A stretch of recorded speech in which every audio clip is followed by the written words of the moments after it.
ang panawagan ng bayan.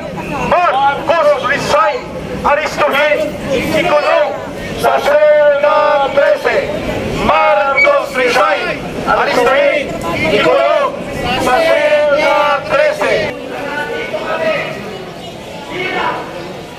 Pilipino, ang kampanig ng Pilipino, ang sinasabing maningaro sa ilalim ng ating konstitusyon na inyong ipaglalaban at inyong poprotektahan. Kaya hindi katulad ng ibang mga grupo, umasa po kayo na bilang mga totoong Pilipino na gumagalang at nagmamahal sa ating konstitusyon, kami ngayon ay nandito upang manawagan. At gayon na rin, baka sakaling haplusin ang inyong puso ng sigaw ng taong bayan na hirap na galit na dito sa ating magnanakaw na presidente. So are we expecting more protests from you and the future? Pagkatapon na papanakot. Wala pa pong bilis. Wala pa, pinag-uusapan ko. Pinag-uusapan. Sapagkat kinakailangan mas malaki. Isa lang kami doon sa grupo o nagbuo ng Save the Philippines Coalition. Sir, pa naman ba yun? Pilipino, ang kampanig ng Pilipino, ang sinasabing maningaro sa ilalim ng ating konstitusyon na inyong ipaglalaban at inyong poprotektahan. Kaya hindi katulad ng ibang mga grupo, umasa po kayo na bilang mga totoong Pilipino na gumagalang at nagmamahal sa ating konstitusyon, kami ngayon ay nandito upang manawagan.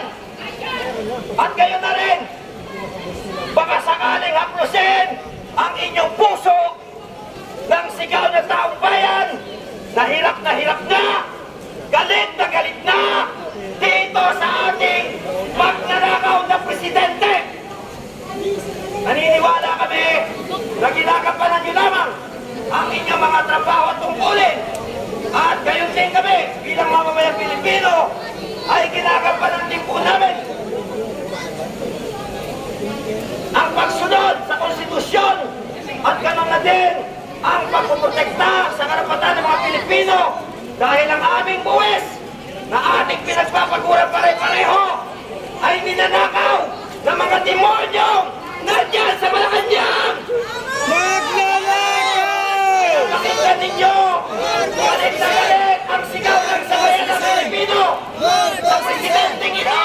Ano ang sigaw ng taong bayan? Marcos resign! Marcos resign! Marcos resign!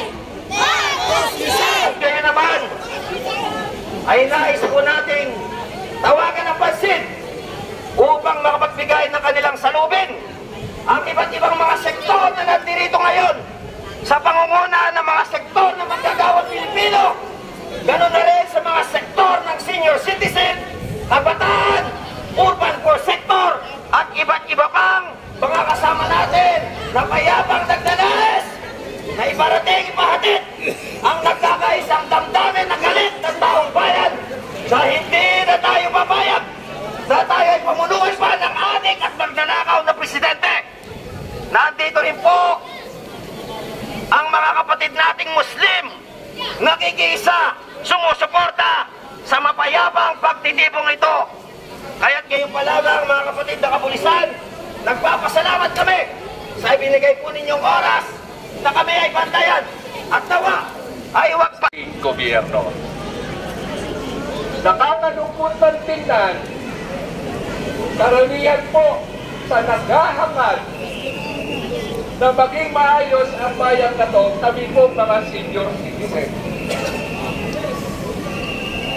Kaming mga senior citizen ang tumatayo para sa susunod na liberasyon. Saksi po ko sa lahat ng people's power. Pero sa lahat ng nasaksihan ko, ito yung pinakabalasubas. Ito yung malawakang sagwatan ng mga taong gobyerno. Ako ho ay nananawagan sa lahat ng mga nanonood ngayon. Alam ko po, hirap na rin kayo. Alam ko po na nangarap din kayo na umasenso ang buhay at ang pamilya natin. Hindi po sapat na tayo po ay manahimik. Habang kayo, karamihan sa atin ay tahimik, karamihan sa atin nababayaran, at higit sa lahat, ang kumakampi, ang sumisigaw na panagutin ang mga korap, ayaw nila panagutin yung presidente na siya ang may Pagnanakaw. administrative power. Lahat po ng power nasa kanya na. Pag ikaw po ay simpleng head ka ng isang departamento, kapitan ka, mayor ka, pag may katiwalaan sa iyong nasasakupan, command responsibility. Tama. Kompleto ka sa budget, kompleto ka sa lahat ng tao. Hindi mo pwedeng sabihin wala kang alam. Kayong mga pulis, alam niyo yan. Patanga-tanga lang yun. Kayong mga station commander, alam niyo yan. Pag may ginawang anomalya ang mga membro na nasasakupan ninyo, ang station commander ang unang-unang nare-relieve. Tama po ba mga kapulisan? Tama po.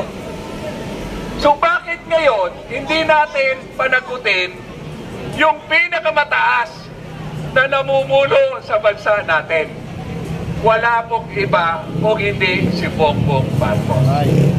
Ako po, dating kapitan, naging konsihan, at ang lagi kong hinahawakang komite, Peace and Order. Sa Quezon City po, ako ang chairman ng Peace and Order. Ako po nagre-represent sa ating kapulisan, sa ating mga Bureau of Fire, sa Bureau of Jail, at iba pa pong departamento na Peace and Order. Kaya alam na alam ko po ang sitwasyon po natin ngayon. Ako ay makapulis kahit itanong nyo sa hepe ng Quezon City Police. Pero alam nila, ako ay tumitindi pagka mali at walang pinipili.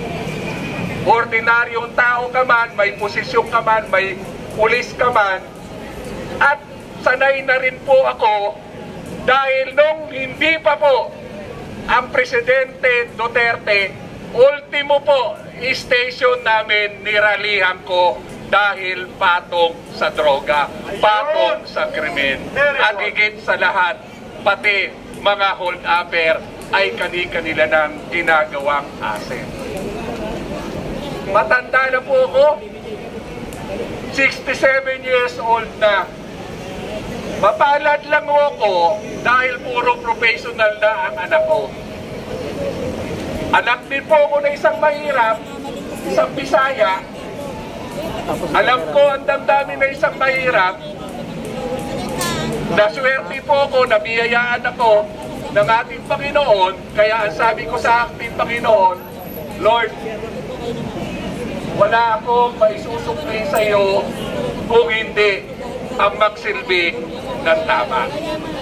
Wala akong ibang makukontribute sa iyo kung hindi lumaban sa mga hindi tama. Kaya po, sana kayo na nasa inyong mga tahanan, pagbigay po sana kayo ng oras, panahon para sa bayan natin. Kung hirap na hirap po kayo ngayon sa inyong kalagayan, kung mananatili kayong tahimik at walang pakialam, lalo po kayong mag-iingat. Tama! So yun lang po, at mamaya marami pa po tayong pag-uusapan. Hinihintay lang po natin ang iba po nating kalaban. Maraming salamat! Councilor ng Quezon City, Tatay Rane Lodovica. Mabuhay! Mabuhay po! Tatay Ben, sabayan mo ko ang panawagan ng bayan. Marcos resign, aristuhin, ikulong sa sel na 13. Marcos resign, aristuhin, ikulong sa sel na 13. Yun. Mga kababayan, may magsasalita po. Bago ang lahat, no? Buong araw tayo dito. Uuwi tayo 5 a.m. bukas. Hindi. Mamaya po, uwi din tayo. Okay, nanay, halika, ikaw muna. Halika. Ikaw sunod, sir. Okay. Isang nanay po,